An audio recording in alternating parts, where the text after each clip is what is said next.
नमस्कार आप सभी को, मेरा नाम है अशोक वीरा द एडवोकेट और मैं आप सभी के लिए लीगल एडवाइजर वीडियोस अपलोड करता हूं, जो कि आप सब लोग उसको लाइक करते हैं, पसंद करते हैं, शेयर करते हैं और सब्सक्राइब भी करते हैं। और अब तक नहीं किया है तुरंत नीचे लाल रंग का बटन प्रेस करिएगा और दूसरे लोगों तक भी इस जानकारी को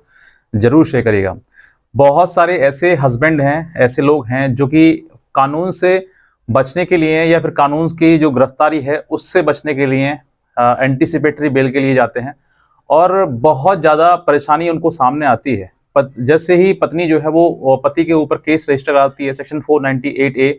या 323 506 या 3/4 डीपी एक्ट के तहत, अगर केस जो है पति के खिलाफ रजिस्टर होता है, तो सबसे पहले पति ये सोचता है कि अब मुझे इसमें जमानत कैसे लेनी चाहिए, क्योंकि वो किसी अपने जानकार या फिर किसी वकील या फिर किसी पुलिस वाले से ही पूछते हैं। तो यहाँ पर जो है वो सबसे पहले यही दिमाग में आता है कि अब इसको जमानत कैसे लें, किस तरीके से चीजें से बचाएं। लेकिन अब आज मैं आपको ये बताना चाहूंगा कि आपको जमानत लेने की जरूरत नहीं है। इस कानून के तहत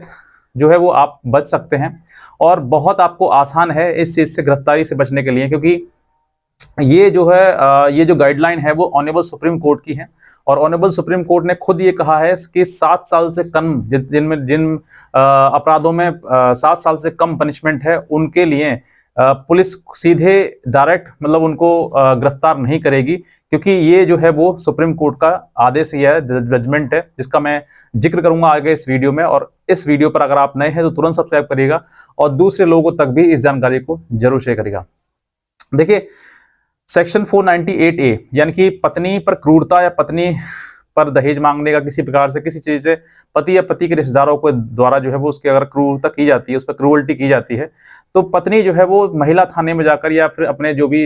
नजदीकी थाना पड़ता है उसमें सेक्शन 498A के तहत जो है वो FIR दर्ज करा सकती है। अब उसमें और भी एलिगेशन लगा सकती है, जैसे कि मारपीट करना या फिर दहेज मांगना या फिर किसी अप्राकृतिक यौन संबंध बनाना। ऐसे कई जो एलिगेशन है वो पत्नी जो है वो पति के ऊपर लगा दिए जाते हैं। जैसे अभी रिसेंट में जो है वो मतलब मामला सुनने में आया है, आपने भी देखा होगा राखी सावंत का, जिसमें कि जो आदिल है उसको 377 के तहत जो है वो जेल हो गई, जेल भेज देगा उसको। अब ये आप ये पूछोगे सर इसमें जेल हो गई, ठीक है, आप कह रहे हैं ऑनरेबल सुप्रीम कोर्ट का है जजमेंट है इसमें कि जेल नहीं है, तो ऐसा नहीं है।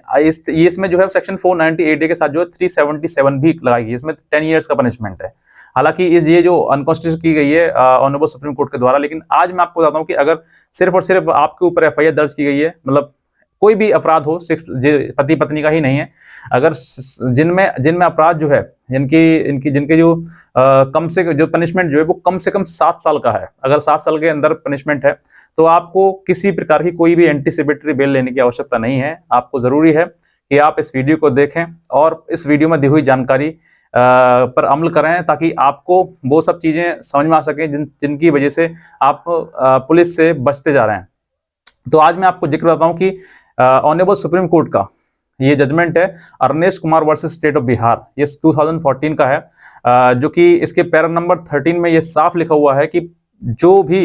अपराध जिनमें की सजा 7 साल से कम है उसमें पुलिस को डायरेक्ट गिरफ्तारी करने का आदेश ना दिया जाए। पुलिस मतलब जो है क्योंकि पुलिस किसी क्या करती है, पुलिस का काम क्या होता है कि FIR दर्ज करना और उसके बाद तुरंत जो एक्यूज पार्टी है उसकी तुरंत गिरफ्तारी करना। तो इसमें ऑनरेबल सुप्रीम कोर्ट का जो है वो जजमेंट दिया गया है, उसमें गाइडलाइन साफ दी गई है। 7 साल तक पनिशमेंट जो है हर एक स्टेट के, मतलब भारत में जितने भी स्टेट्स हैं उन सभी स्टेट्स के जितने भी पुलिस अधिकारी हैं, स्टेट हैं, मतलब जितने भी हैं, उन सभी को ये साफ निर्देश दिया गया है कि 7 साल तक का पनिशमेंट जिसमें दिया गया है, जिन अपराधों में दिया गया है, उसमें गिरफ्तारी करने की कोई आवश्यकता नहीं है। तो अब जो है वो जो पति ये सोचते हैं कि भागते हैं कि भाई हमें एंटीसिपेटरी बेल लेनी है, हमें कोर्ट में जाना है, तो उसके लिए आपको कोर्ट में जाने की आवश्यकता नहीं पड़ेगी आपको किसी प्रकार से, और आपको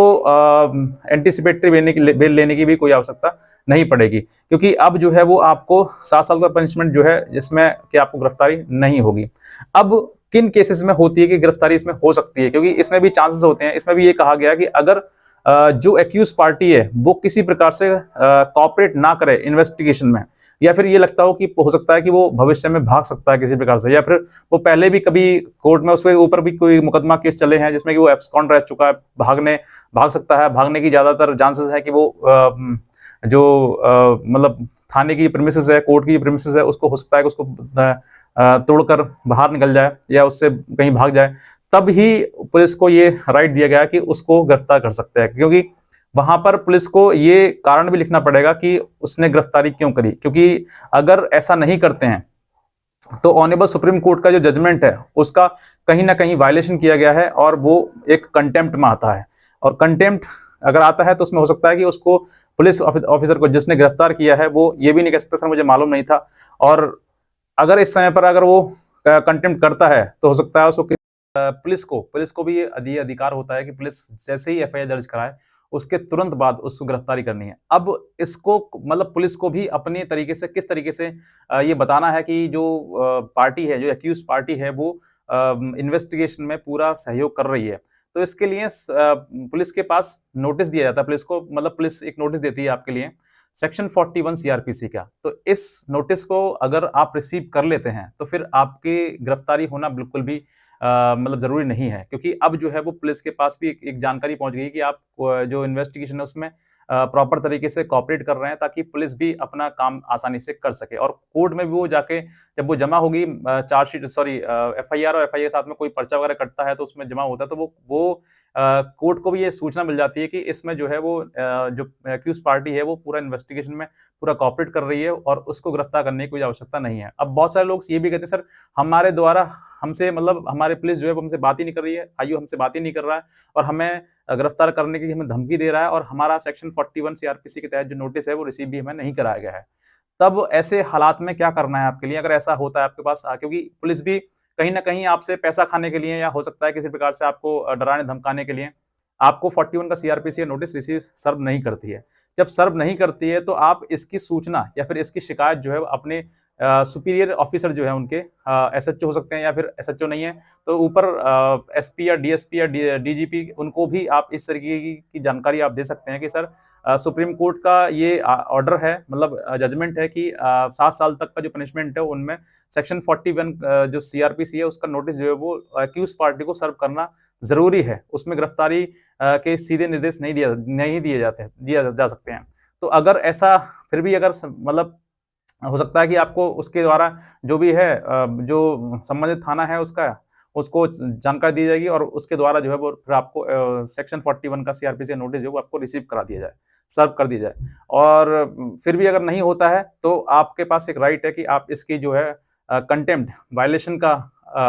जो पिटीशन है, सूट है, आप अपने कोर्ट में इसको डाल सकते हैं ताकि उस व्यक्ति को जो आपको नोटिस सर्व नहीं करा रहा है या फिर आपके ज़बरदस्ती आपको किसी प्रकार फँसाने की या जेल भेजने की रणनीति बना रहा है, प्रक्रिया बना रहा है, तो उसको कोर्ट में बुलाकर उससे तलब की भी किया जा सकता है कि आपने इसका सेक्शन 41 का नोटिस है वो क्यों रिसीव नहीं कराया। तो फिर उसके समय पर आपको आपसे जवाब भी किया जाए कि आपने क्या इसमें कोऑपरेट नहीं किया, तो आप बता सकते हैं कि सर मैंने इसकी शिकायत जो है वो एसपी साहब को की थी, मतलब सुपीरियर जो भी ऑफिसर हैं उनको भी की थी और साहब मैं आपके सामने भी आया हूँ, तो मैं क्यों कोऑपरेट नहीं करूँगा? हालाँकि इनका ही कुछ ऐसी इंटेंशन थी जो ये ज़बरदस्ती मुझसे किसी प्रकार से कोई ब्राइब या फिर पैसा लेने की हड़प करने में मुझे धमका रहे थे। तो आप ये सब प्रक्रिया जो है वो इस्तेमाल कर सकते हैं जिससे कि अब जो है वो आपको डरने की ज़रूरत नहीं है और आपको किसी प्रकार से किसी भी मतलब जेल वगैरह जो सेक्शन 41 में पत्नियाँ कहती हैं कि सर मैं आपको जेल भिजवा दूँगी, पति को धमकी देती हैं, तो आपको कोई डरने की आवश्यकता नहीं है। ये Arnesh Kumar versus state of Bihar का जो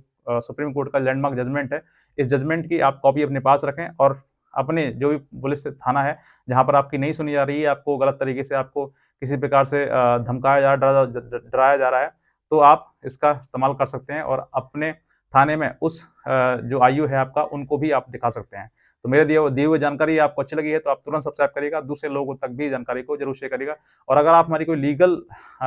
एडवाइस चाहते हैं, तो आप हमारे दिए हुए नंबर पर हमसे अपॉइंटमेंट भी ले सकते हैं व्हाट्सएप के द्वारा और फिर उसके बाद आप कॉल कर सकते हैं। तो आज का वीडियो देखने आपसे बहुत धन्यवाद।